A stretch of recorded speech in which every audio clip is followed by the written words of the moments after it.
Hello friends, आप सभी का हमारे यूट्यूब प्लेटफॉर्म पर स्वागत है।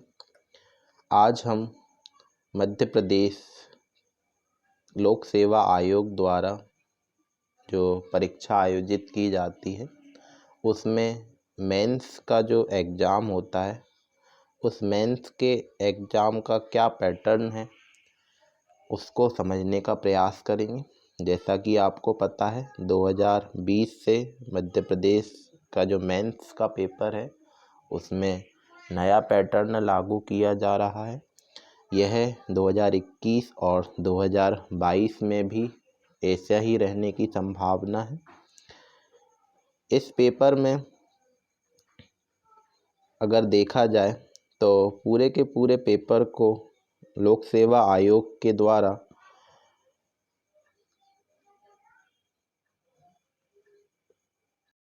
6 प्रश्न पत्रों में विभाजित किया गया है। इसमें जो पहला प्रश्न पत्र है जिसमें कि 2 विषय शामिल हैं, इतिहास और भूगोल। इसमें इतिहास 150 नंबर का रहेगा और भूगोल 150 नंबर का रहेगा। इस तरह पहले पेपर के लिए 300 अंक रहेंगे। दूसरा पेपर इसमें भी 2 सब्जेक्ट रहेंगे, 2 पेपर रहेंगे। राजनीति का एक पेपर होगा और दूसरा पेपर अर्थशास्त्र और समाजशास्त्र को मिलाकर लिया जाएगा। तो दोनों के 150 नंबर है, तो इस तरह ये पेपर भी हमारा 300 नंबर का रहेगा। तीसरा जो प्रश्न पत्र है उसमें केवल एक विषय है, विज्ञान और तकनीकी। पूरा का पूरा विज्ञान से जुड़ा हुआ पेपर है, यह 300 अंकों का रहेगा। चौथा पेपर जो है इसे सामान्यतः एथिक्स हम बोलते हैं, लेकिन इसमें दर्शन शास्त्र, मनोविज्ञान और लोक प्रशासन ये शामिल है। यह 200 अंकों का है। पांचवा पेपर हमारा हिंदी और उससे संबंधित व्याकरण रहेगा जो कि 200 अंकों का है। और छठवां पेपर हिंदी निबंध और प्रारूप लेखन रहेगा जो कि 100 अंकों का है। तो इस तरह मेंस में ये जो 6 पेपर हैं इनके लिए अगर हम देखें तो टोटल जो अंक निकल कर आते हैं वो हैं 1400। इसके अलावा साक्षात्कार होता है 175 नंबर का, तो इन दोनों को अगर हम ऐड कर देते हैं तो आता है 1575। यानी ये जो पूरी की पूरी परीक्षा है हमारी 1575 नंबर की है। जो प्री परीक्षा होती है इसके जो नंबर हैं यह फाइनल परीक्षा में ऐड नहीं किए जाते हैं। तो जिन कैंडिडेट्स की अच्छी रैंक आती है उनके नंबर लगभग 1000 या उससे अधिक होते हैं। तो अगर हमें यहाँ पर 1000 या उससे अधिक अंक अर्जित करने हैं तो हमारा टारगेट यहाँ पर 1400 में से 900 से अधिक अंक अर्जित करना होना चाहिए। तो इसके लिए हमें यहाँ पर जो प्रथम, द्वितीय और तृतीय प्रश्न पत्र हैं इन तीनों में से किसी एक प्रश्न पत्र में कम से कम 200 अंक निकालना पड़ेंगे। तो हमारी यहाँ पर 900 अंक लाने की संभावना बढ़ जाएगी। तो आपको ये बातें समझ में आ गई होंगी कि हमारा जो पहला और दूसरा प्रश्न पत्र है इसमें 2-2 पार्ट हैं। दोनों पार्ट में से प्रत्येक पार्ट 150 नंबर का है। तीसरा जो प्रश्न पत्र है उसमें एक ही पेपर है, वो पूरा का पूरा 300 नंबर का है। चौथा प्रश्न पत्र 200 नंबर का है। पांचवा प्रश्न पत्र 200 नंबर का है और छठवां प्रश्न पत्र 100 नंबर का है। तो आइए हम इसी पर आगे विस्तार से बात करते हैं। जो हमारा प्रथम प्रश्न पत्र है यह जैसा कि मैं आपको बताया 300 अंक का है। इसके लिए 3 घंटे का समय रहेगा और इसमें 2 खंड हैं, 2 पार्ट रहेंगे, पार्ट ए और पार्ट बी। दोनों पार्ट 150 नंबर के रहेंगे। इसमें से प्रत्येक खंड को 5 इकाइयों में विभक्त किया गया है। यानी पहले पार्ट इतिहास में 5 इकाइयाँ हैं, इसी तरह दूसरे पार्ट भूगोल में 5 इकाइयाँ हैं। प्रत्येक इकाई से 3 अति लघु उत्तरीय प्रश्न, 2 लघु उत्तरीय प्रश्न और 1 दीर्घ उत्तरीय प्रश्न पूछा जाएगा। यानी प्रत्येक यूनिट से 6 प्रश्न पूछे जाएंगे। जो लघु उत्तरीय अति लघु उत्तरीय प्रश्न है, इसके प्रत्येक प्रश्न के लिए 3 अंक दिए जाएंगे। जो लघु उत्तरीय है, इसमें प्रत्येक प्रश्न के लिए 5 अंक दिए जाएंगे। और जो दीर्घ उत्तरीय है, इसमें प्रत्येक प्रश्न के लिए 11 अंक निर्धारित हैं। तो इस तरह से अगर हम देखें तो 3 अति लघु उत्तरीय प्रश्न हैं, प्रत्येक के 3 अंक हैं, यानी जो अति लघु उत्तरीय प्रश्न है इनके टोटल अंक बनते हैं 9। जो लघु उत्तरीय प्रश्न है वो हैं 2, एक के लिए 5 अंक हैं, तो 2 के लिए कितने अंक हो जाएंगे? 10। और जो एक दीर्घ उत्तरीय प्रश्न है वो कितने नंबर का है? 11। तो इस तरह जो प्रत्येक यूनिट हमारी है वो कितने नंबर की है? 30 नंबर की। हमें बताया गया कि इसमें टोटल 5 यूनिट हैं, यानी कि जो पूरा का पूरा हमारा पार्ट है वो कितने नंबर का है? 150 नंबर का। यानी 150 नंबर का इतिहास पूछेंगे, 150 नंबर का ही क्या पूछेंगे? भूगोल पूछेंगे। तो टोटल कितने नंबर हो जाएंगे? 300 नंबर हो जाएंगे। तो इस तरह का ये पैटर्न है पहले पेपर का। इसमें जो शब्द सीमा है, जो हमारे अति लघु उत्तरीय प्रश्न है, 3 अंक के जो प्रश्न है उसमें हमें 10 लाइन में आंसर करना है। जो 5 अंक के प्रश्न है उसमें 50 शब्द में आंसर करना है। और जो दीर्घ उत्तरीय प्रश्न है उसमें हमें 200 शब्द में आंसर करना है।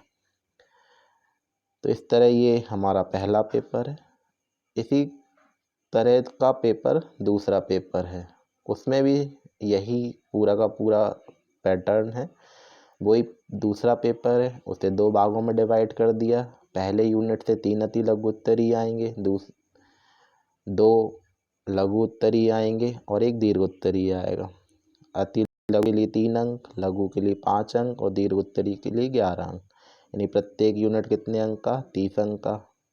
तो 5 यूनिट के 150 अंक, 2 पेपर हैं तो 150 और 150 कितने हो जाएंगे? 300 अंक।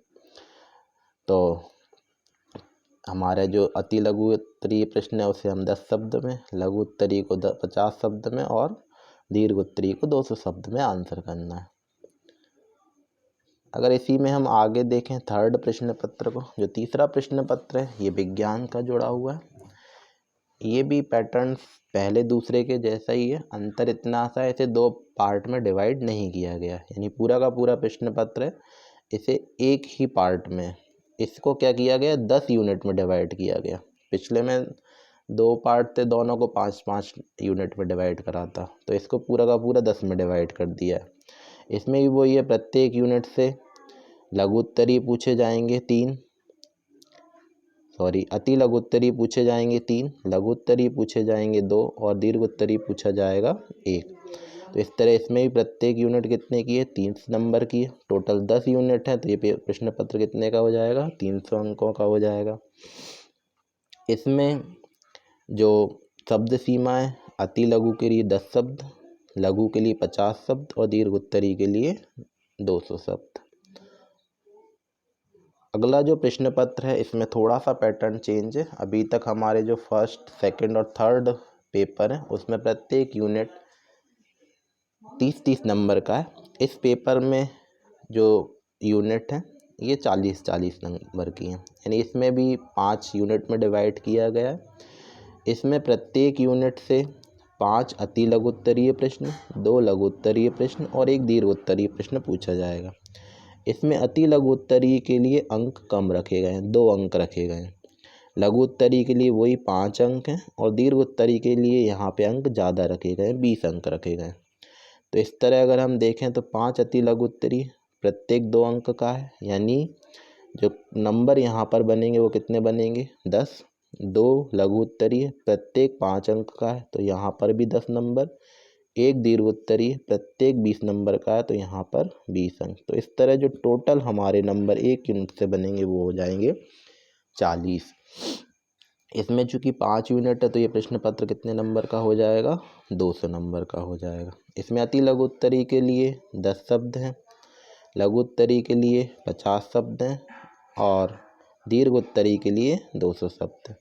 इसमें जो 5वीं यूनिट है उसमें इस तरह के प्रश्न ना आकर केस स्टडी पूछी जाएंगी। इसमें 2 केस स्टडी पूछी जाएंगी, प्रत्येक 20 अंकों की है। तो इस तरह और इसके लिए शब्द सीमा कितनी है 500। तो ये हमारा चौथा पेपर हो जाता है। जो पांचवा पेपर है यह पूरा का पूरा हिंदी से जुड़ा हुआ पेपर है और हिंदी में यहाँ पर व्याकरण बहुत महत्वपूर्ण भूमिका निभाता है। तो जो पहला प्रश्न रहेगा उसमें 25 प्रश्न होंगे, यानी एक प्रश्न है उसके अंतर्गत 25 प्रश्न आएंगे। प्रत्येक प्रश्न के लिए 3 अंक निर्धारित हैं। तो इस तरह 25 प्रश्न है, प्रत्येक के लिए 3 अंक हैं। तो जो पहला प्रश्न है ये हमारा कितना हो जाएगा 75 अंकों का हो जाएगा। जो दूसरा प्रश्न है वह अलंकार से जुड़ा हुआ है। 2 प्रश्न पूछे जाएंगे, प्रत्येक 5 अंक का है। तो दूसरे प्रश्न से हमें कितने अंक मिलेंगे 10 नंबर मिलेंगे।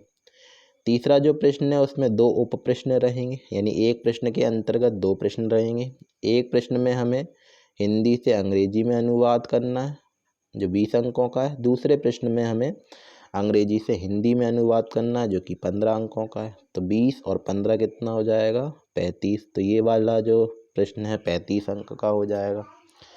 चौथा जो प्रश्न है उसमें व्याकरण से संबंधित चीज़ें, संधि, समास, विराम चिन्ह, ये 20 अंकों के रहेंगे। तो इस प्रश्न में 20 अंक मिलेंगे। पांचवा जो प्रश्न है उसमें व्याकरण से संबंधित और शब्दावली संबंधित रहेगा। जनरली यहाँ पर प्रशासनिक शब्दावलियाँ पूछी जाती हैं, यह 20 नंबर का है। छठवा जो प्रश्न है इसमें एक आपठित गद्यांश होगा जो कि 20 नंबर का रहेगा।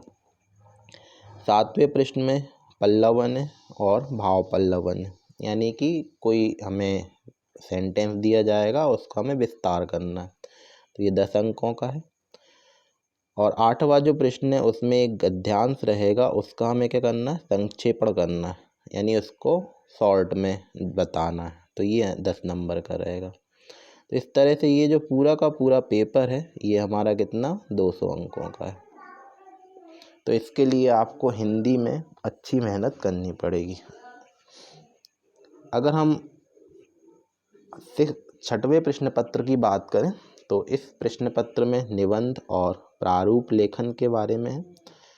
तो इसमें 3 प्रश्न रहेंगे। पहला प्रश्न निबंध लिखना 1000 शब्दों में 50 नंबर का है।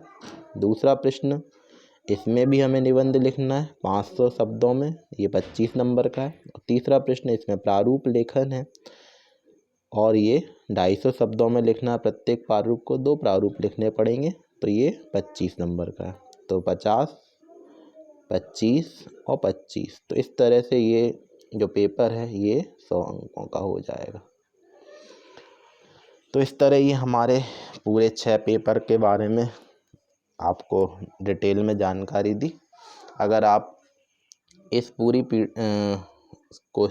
जो पैटर्न है इसको देखना चाहते हैं तो आप मध्य प्रदेश लोक सेवा आयोग की जो वेबसाइट है वहाँ पर जाकर इसको डाउनलोड करके पढ़ सकते हैं। मिलते हैं आगे की क्लास में। धन्यवाद।